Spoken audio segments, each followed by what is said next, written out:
Hello, I'm here today to talk about chapter 25, which is about fluids. uh, Now, fluids in the body make up about 45, like it says, 45 to 75%, less in infants, less in elderly. Um, Water is about 25% in adipose tissue, about 75% in skeletal muscles.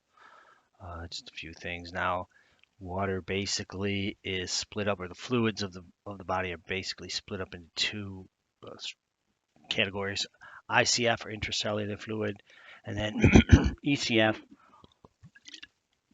or extracellular fluid. Oh, intracellular, all that fluid that's inside all the cells. Think of all the cells in your body. All of the fluid that's inside all of those is intracellular. Extracellular consists of interstitial fluid. It's kind of groups around the tissues, the cells, the blood plasma. Okay, a few other things make up the extracellular: cerebrospinal fluid, synovial fluid, and so on. All right, so remember, intracellular fluid has more potassium. Remember the big difference between intracellular and extracellular. Inside cells, there's more potassium. Outside, there's more sodium. That's the big thing. But there's other things too that are different about them. More magnesium inside, more calcium outside. Okay, more chloride outside, phosphate inside, bicarbonate inside, outside. Okay, so again, percentage of body fluids, you can see here: chloride in blood plasma, chloride in interstitial fluid, cations, of course, positive. Sodium chloride is largely what it is. And then we got potassium. Other can be, like it says, anything: sulfates, chloride, bicarbonate, and stuff like that.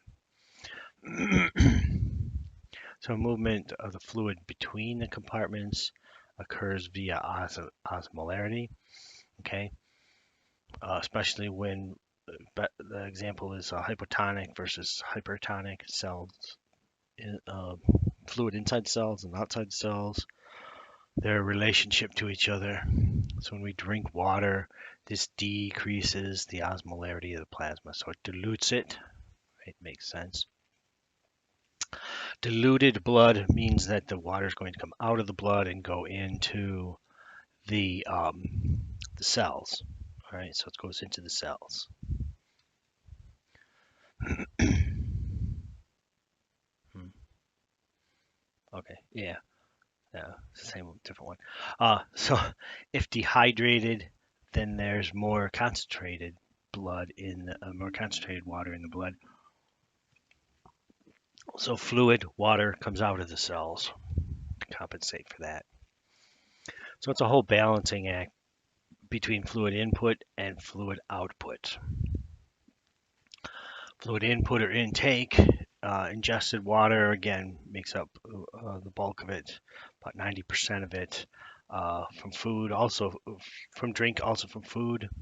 And then there's metabolic water. This comes from aerobic cellular respiration.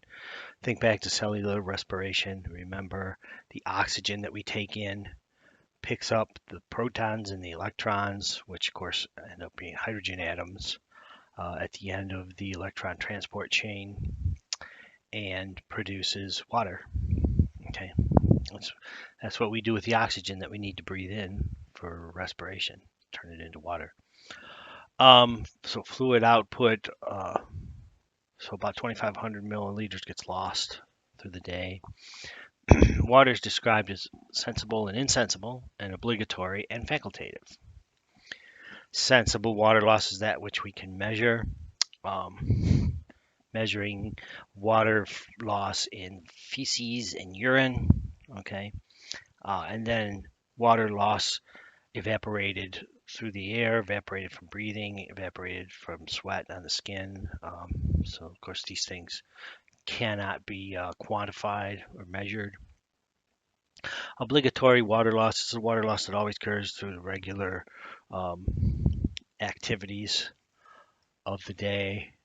Facultative water loss is, like it says, dependent on the hydration of the body, can be hormonally regulated. This is anything beyond that, which is the obligatory. Okay, so making sure that they balance 25 mils in, 2500 mils in, 2500 mils out. All right. So what can make the fluid get imbalanced? There's 5 different categories that can make it become imbalanced.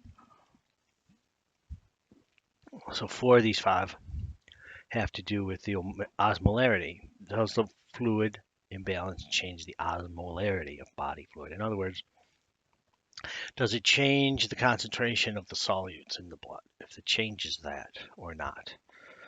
Um, or is it caused by excess or deficiency of fluid itself? So we can look at it there. Occurs when isotonic fluid is lost or gained. So imbalance with constant osmolarity. So the osmolarity doesn't change. It's just more fluid. But the fluid that comes in is isotonic. It's the same fluid as it's the same osmolarity as what's already in the body. Okay. Um, Depletion can happen via hemorrhaging, burns, vomiting, diarrhea, because it loses everything. It just doesn't lose just water. It loses everything, including sodium and chloride and bicarbonate and all the rest of those things, calcium.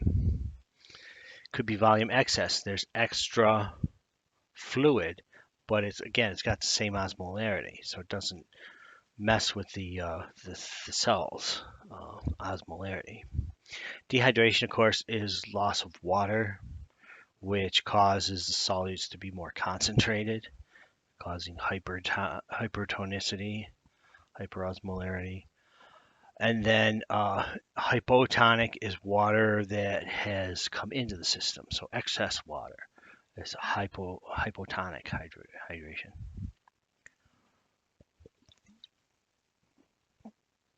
And the 5th kind is fluid sequestration. Think of the word sequester there.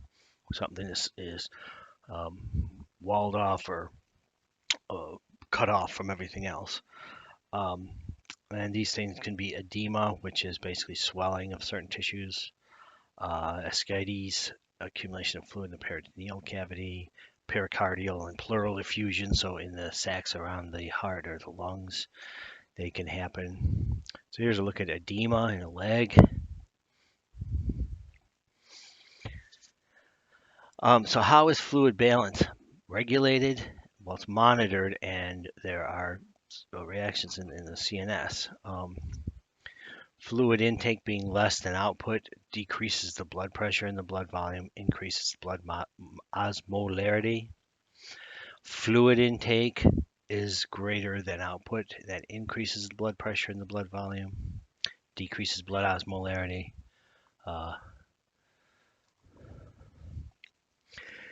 The thirst center in the hypothalamus directly detects the concentration. If the concentration gets high of blood or the blood volume gets low, but it maintains the same concentrations, same proportions of ions in the blood.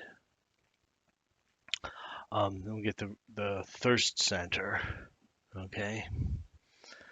Inhibiting the thirst center when we have a greater volume and a more dilute blood plasma. Again, review some of the hormones that control all of the blood pressure and how that works to cause fluid balance and imbalance. Look at the non-electrolytes and electrolytes. The non-electrolytes are those things that will dissolve, but they won't be charged. Hormones,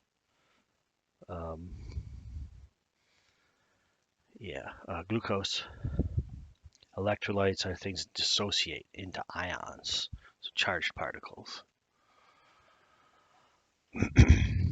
So we look at the sodium ion, find that highest in the extracellular fluid and quite low in the intracellular fluid.